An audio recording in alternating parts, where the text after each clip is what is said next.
I think, you know, once you lose your virginity, you can't just, you know, get it back. It's like, oh, well, can't really do anything about it. What a day this has been. What a rare mood I'm in. Why, it's almost... I actually wanted to get rid of it as fast as possible once I figured out that whole copulation thing. I didn't want it anymore. I didn't want to have to deal with the hassle of whether or not to have it or not. Like being in love. Yes I am. 21-year-old virgin. I think people who've had sex with a lot of people are kind of, they're kind of dirty. It's also kind of painful the first time, so from what I've heard.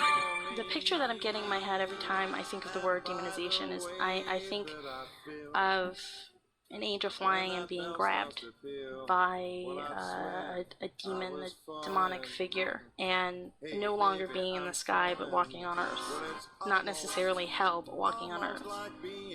Having your virginity is kind of like being an angel, and when you lose it, you become demonized. I'm not saying that sex makes you impure, but that was the original concept of virginity, and which I never really understood, because back in the day you didn't get married to the one that you loved, you got married to the one that your parents set you up with, or who had the biggest dowry. So nobody wants to use goods, and I think that it was easier to get rid of their daughters if they weren't used goods. Sex is bad. Sex is a bad thing. It's been programmed in my head that sex is bad. I mean, like, I had my first experience with men when I was 13, after PSR class, which is religion class, where we go back to his house, and, fool around and stuff. Oh, after the first time we hooked up, I ate Cocoa Pops and cried and said I was going to hell. It's almost like being in love. I mean, like, I had my first experience with a male when I was 13, after PSR class, which is religion class, where we go back to his house, and, fool around and stuff. Oh, after the first time we hooked up, I ate Cocoa Pops and cried and said I was going to hell. I knew, I was like, I'm going to hell, and then you just kind of get over it. A lot of them do it in, like, the villages, and they do it to, like, anywhere from 12 to 16-year-old girls, so that they cannot experience pleasure when they have sex, so that they will not want to have sex. And that's just a way of controlling women. You're not supposed to like sex. You're not supposed to even think about it. And my dad, to a certain extent, was kind of like that with me. Like, if I ever wanted to talk about a boyfriend, or so that kind of carries on, even if you're not Muslim or whatever. It just kind of, I guess the culture of Islam still rubbed off on him a little bit. What does the concept of virginity mean to me? Nothing. I'm not very religious. I think religion's a bunch of bullcrap. I'm pretty Americanized, but at the same time, my culture is just kind of all mixed up with Middle Eastern traditions and European traditions. Like, I don't want to talk bad about Americans or anything, but like the values in this society are not really. I mean, I don't really know what the values are here. So sex is just whatever. It's whatever you want it to be, whether it's a commercial or prostitution or whatever. It's like, in a way, that's a good thing, but it's also bad because it's an extreme. And I don't know why there's no balance. To not have sex for the first time, to not lose a part of me, the first part of me, to go away. Because every time you have sex, a little part of you disappears or goes with that person. A girl that sleeps around is even a good thing sometimes, because it's like, oh, that means she'll sleep with you too and give you whatever you want. Hey baby, I'm falling. Well, it's almost like being in love. I say it's almost like being in love. I think, you know, once you lose your virginity, you can't just, you know, get it back. It's like, oh.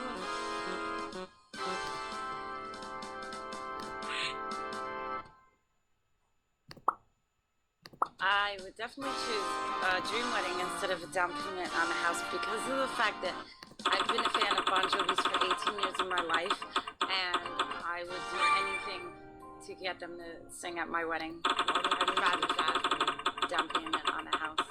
I want my favorite band to play, American band, and my favorite Arabic singer to perform. And I would like a DJ also. There's a smile on my face for the whole group of days, and it's almost like being in love. There's a music of life, seems to be like a bell that is ringing just for me. And by the way that I feel when that bell starts to peal, well, I'd swear I was falling.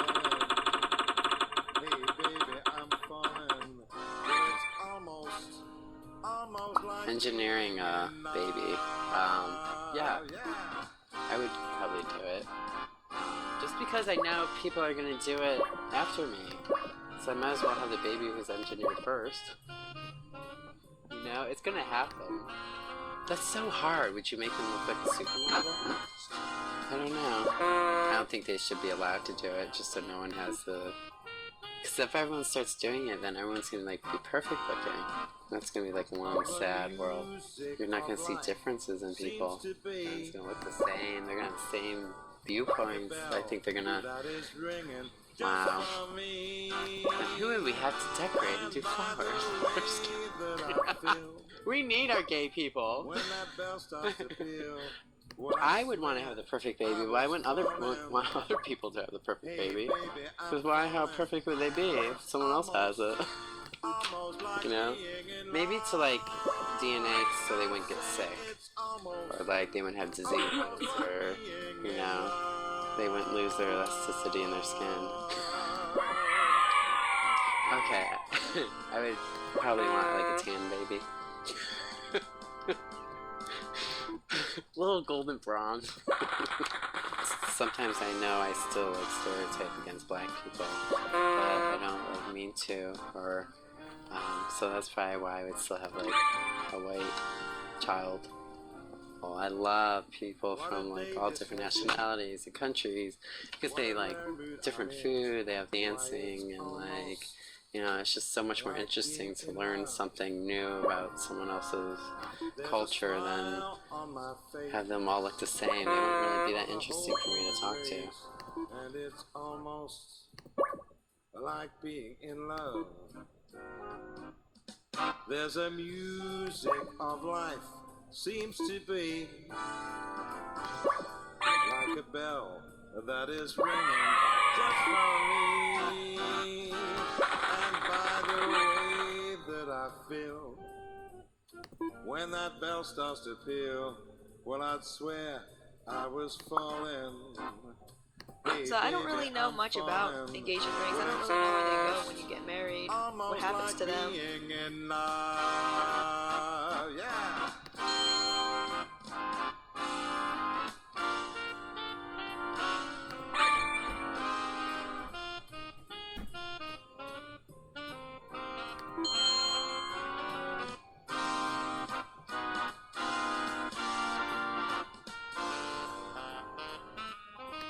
Initially, I remember this specifically, the day they actually came into the city, Freetown, which is the capital of Sierra Leone. It was Sunday morning, and we were getting ready to go to church, and we were walking out almost at the car, and we heard like a very loud noise, like a tire blowout, and we're like, that's a tire blowout? Then we heard another one, and then all of a sudden you just hear noises and just floods of people coming from all different directions. Now you realize it's gunshots, and everybody's just flying in all different directions trying to get cover. And I was 12 years old, and I have my little brother and my little sister with me. My brother was 10 years old, and my sister, she was 3 years old. So we walked in, and we're sitting in our living room, and my dad's trying to call people, what's going on, trying to find out information. It's a coup. It was almost instantaneous.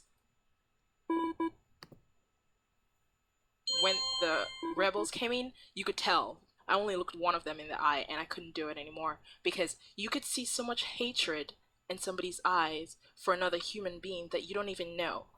In fact, that night when it happened, somebody got shot literally, he died, but he was shot, stabbed, beaten in front of our house, and actually the shells came into our living room.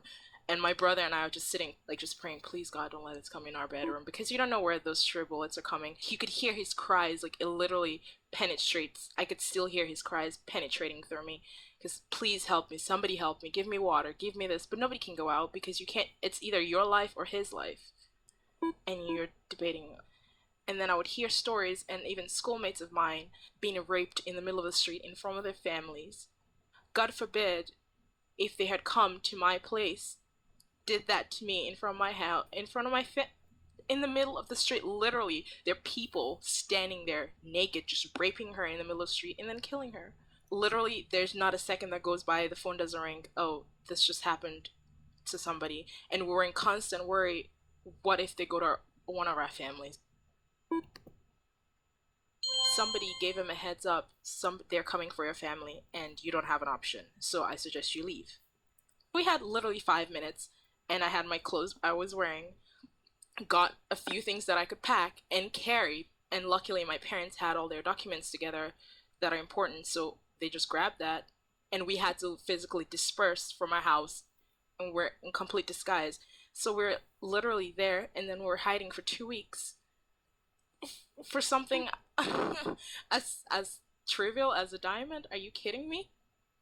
The whole thing, you're saying diamonds are a girl's best friend, but it's not my best friend right now, because my life is literally shattered because of a diamond. I didn't even get to say bye to my family, and I don't know when I'm going back, and it's been 9 years. I would just love to see my homeland.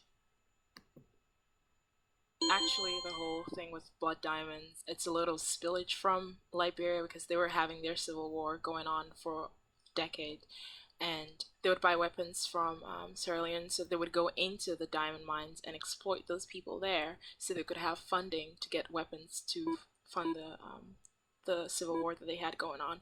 The rebels wanted control over the diamond mines so they could use it for their benefits. Literally, there was a conflict between the rebels and the government was trying to keep stability and make sure everything was in check, and whoever is coming, the outside sources, as far as the different Western countries coming in to do diamond trades, were going through all the legalities and not just exploiting people. With the Western world turning their backs, the weirdest thing is because the Al-Qaeda actually have investment in the diamond mines. So, because a lot of people are like, oh, well, it's not really a problem, so we're not really worried about it.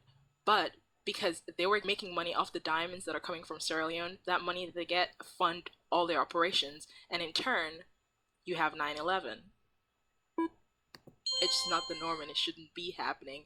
And it's something, as, to me, I would say trivial as diamond. It's just a stone, and we put value on it, and you're equating somebody's life with a piece of rock.